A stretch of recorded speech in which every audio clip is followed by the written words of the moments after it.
J'étais autrefois bien nerveux. Me voici sur une nouvelle voie. Je mets une pomme sur ma table, puis je me mets dans cette pomme. Ainsi débute le texte intitulé Magie de Henri Michaud, extrait de Lointain intérieur. Bon début littérairement, poétiquement parlant. Quelle tranquillité! La pomme est-elle tranquille? Vue de nos yeux, elle apparaît telle, tout à fait calme, immobile et silencieuse, dans sa vie opaque et lente. Rien n'est moins sûr. Nous ne doutons pas que cette apparence de paix masque une sorte de tremblement continu, une danse frénétique d'atomes, qui, si le temps devait tout à coup se modifier, la ferait passer visiblement d'un état de maturité au pourrissement, et du pourrissement à décomposition.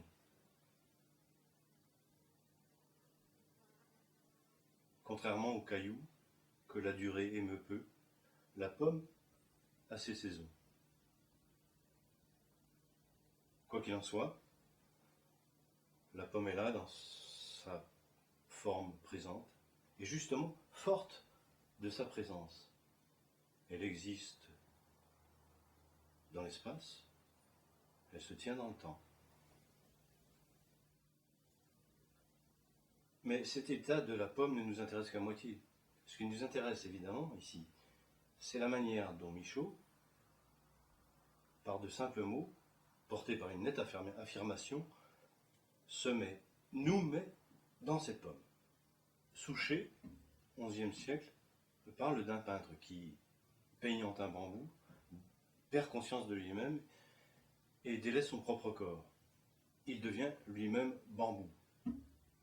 Hölderlin y fait écho, plus largement à la manière romantique. Ne faire qu'un avec toute chose vivante, retourner par un radieux oubli de soi dans le tout de la nature. Et bien sûr, si on devait voir avec les yeux de cette pomme, sans perdre le statut d'homme, étant homme dans la pomme, avoir un autre temps pour soi, en réduction, on y entrerait volontiers, à condition qu'elle nous fasse sentir la pluie qui la nourrit, le soleil qui la mûrit, qu'elle nous indique la branche, l'oiseau, le bec de l'oiseau, le ciel changeant.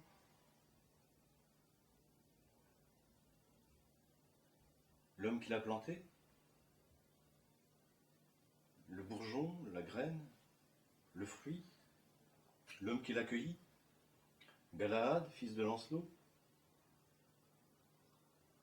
jusqu'aux conditions de son voyage et de sa présence ici. Mais si le but est d'entrer dans le fruit, la condition principale est de pouvoir en sortir.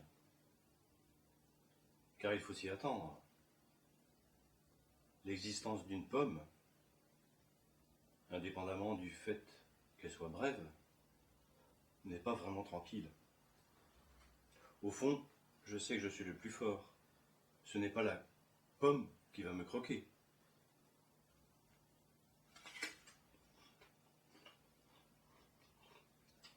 C'est la pomme qui, une fois ingurgitée, sortira de moi transformée.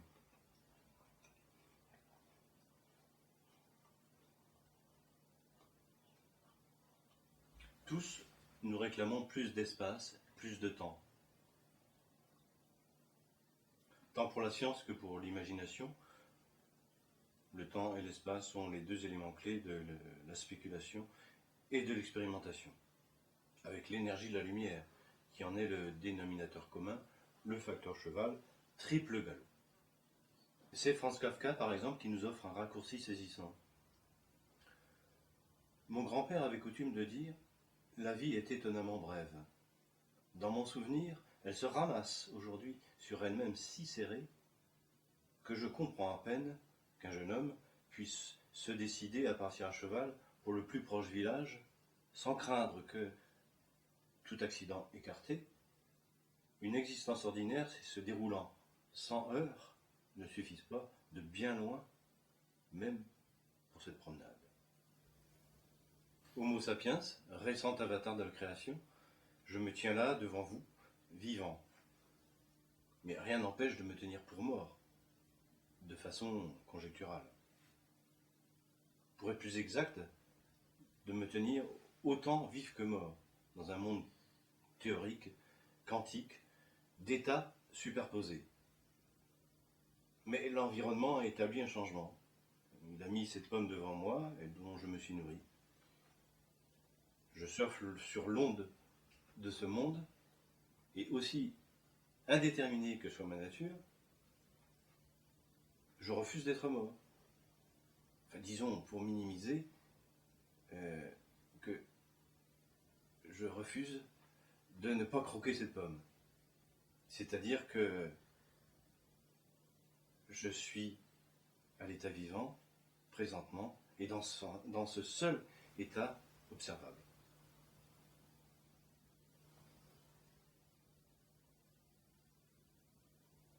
L'unicité découle implicitement de la décohérence. Autrement dit, l'unité est soumise à la diversité, à la dissymétrie, à l'erreur-vérité, qui assure elle-même la cohésion du monde, sous sa forme visible et tangible. Cela n'est peut-être qu'un contrat de vraisemblance. Et en tout cas, le contrat de bail des formes n'est pas encore résilié. La vie n'est pas un argument.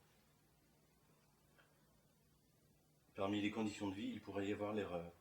Frédéric Nietzsche, le gai savoir. L'espace et le temps, de même nature, peuvent être considérés comme des états physiques de même matière, ou des modes divers de mouvement.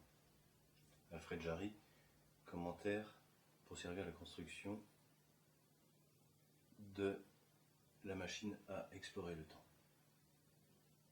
Jarry prolonge sa rêverie scientifique. Le futur est une succession de phénomènes. La pomme est sur l'arbre, elle tombera. Le passé, une succession inverse.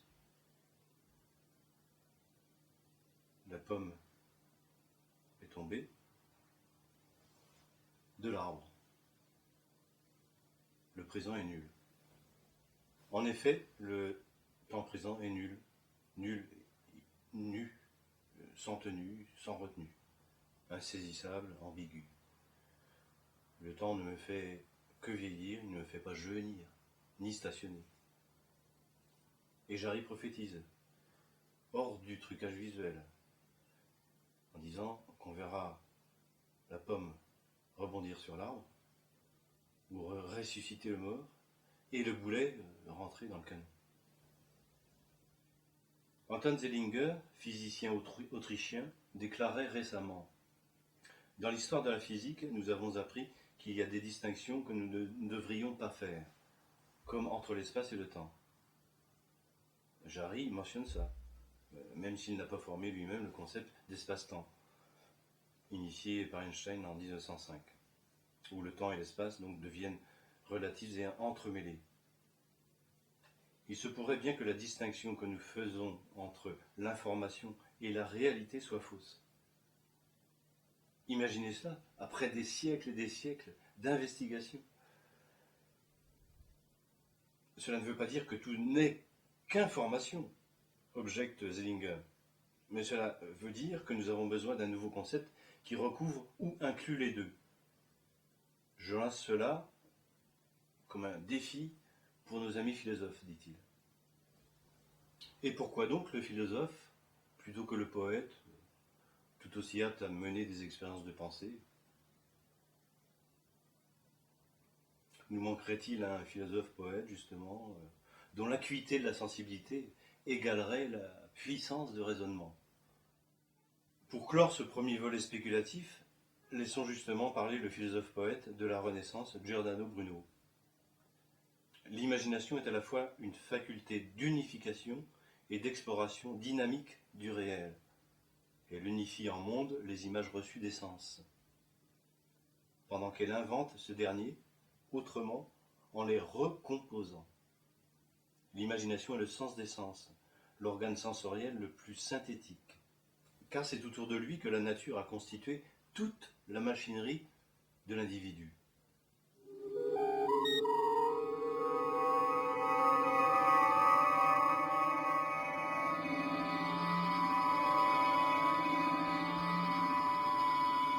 Dans le livre 2 de Faustrol, intitulé Éléments de pataphysique, Alfred Jarry nous donne d'abord une définition de sa science singulière, avant de consacrer le chapitre suivant à une expérience dite personnelle, Faustrol plus petit que Faustrol.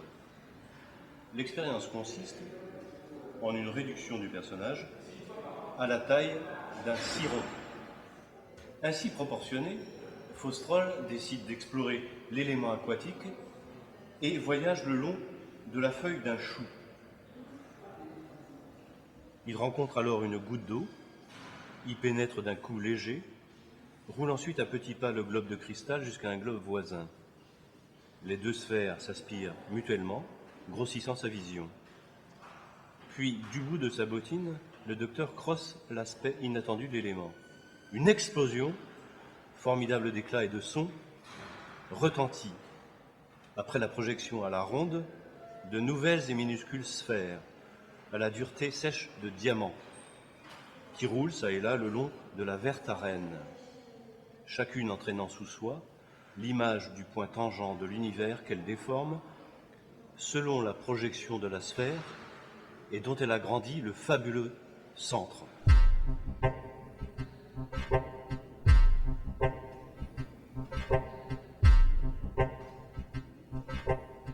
Nul d'entre nous ne perçoit le monde tel qu'il est fondamentalement. Nos sens ne nous donnent pas accès aux éléments de matière les plus infimes, ni aux forces qui les meuvent. Nos sens appréhendent le monde en moyenne, enregistrent l'effet de milliards et milliards de particules ou d'atomes bougeant de concert. Nous sommes des dispositifs de mesure grossiers, coupés du monde situé au-delà de la perception. Qu'est-ce qu'un homme dans l'infini ? Questionne Blaise Pascal, établissant un rapport entre microcosme et macrocosme, et prenant pour exemple notre Faustrol acarien,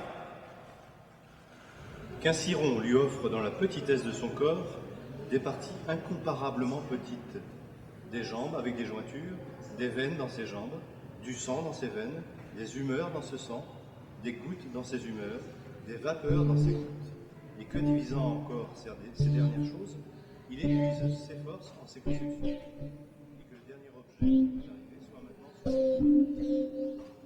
on pensera peut-être que c'est là l'extrême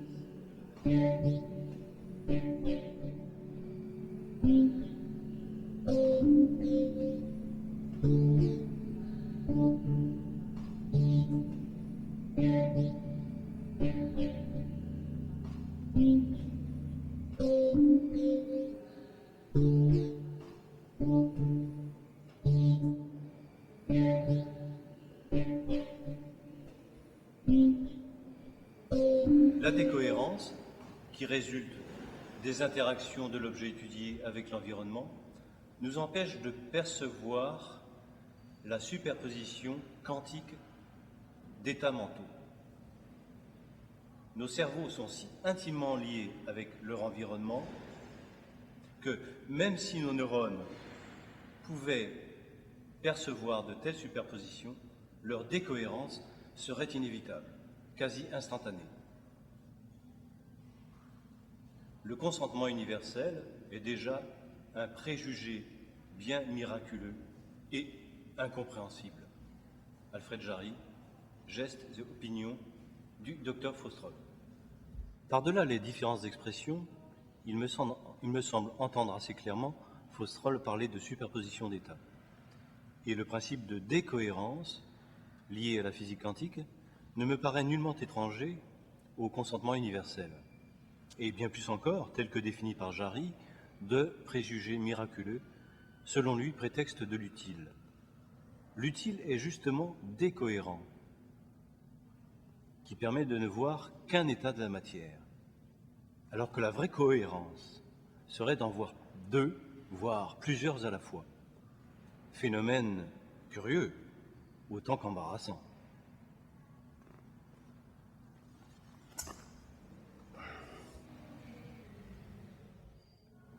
Le but ultime des physiciens est de découvrir ce que l'on qualifie, en plaisantant, une théorie dont toutes les autres se déduiraient. La théorie du tout ne contient probablement aucun concept. Sinon, on devrait chercher à l'expliquer d'après une théorie encore plus fondamentale, jusqu'à obtenir la doctrine ultime. La doctrine ultime. Cette dernière serait donc purement mathématique, sans explication ni postulat.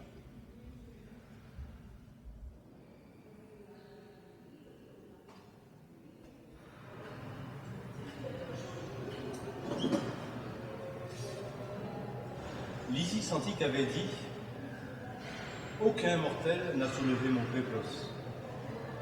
Celui qui soulève le voile risque donc de mourir. » Pan, pan. La connaissance est assimilée à une chasse, la chasse de Pan. On devrait mieux respecter la pudeur avec laquelle la nature se cache derrière des énigmes et des incertitudes chatoyantes. Frédéric Nietzsche, Le Gai Savoie. Je suis celui qui a été, qui est, qui sera. Aucun mortel n'a soulevé mon voile.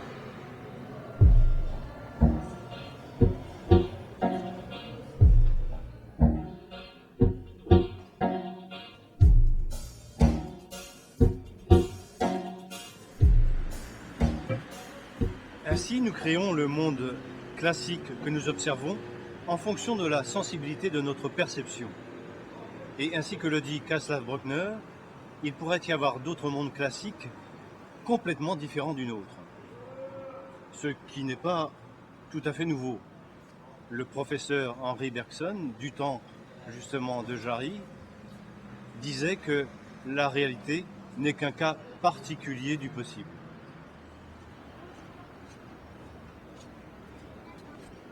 Alors qu'il pourrait y avoir many lies in many worlds, selon l'expression de Max Tegmark, nous nous maintenons par une suite continue de hasards objectifs au-dessus d'un chaos ordonné.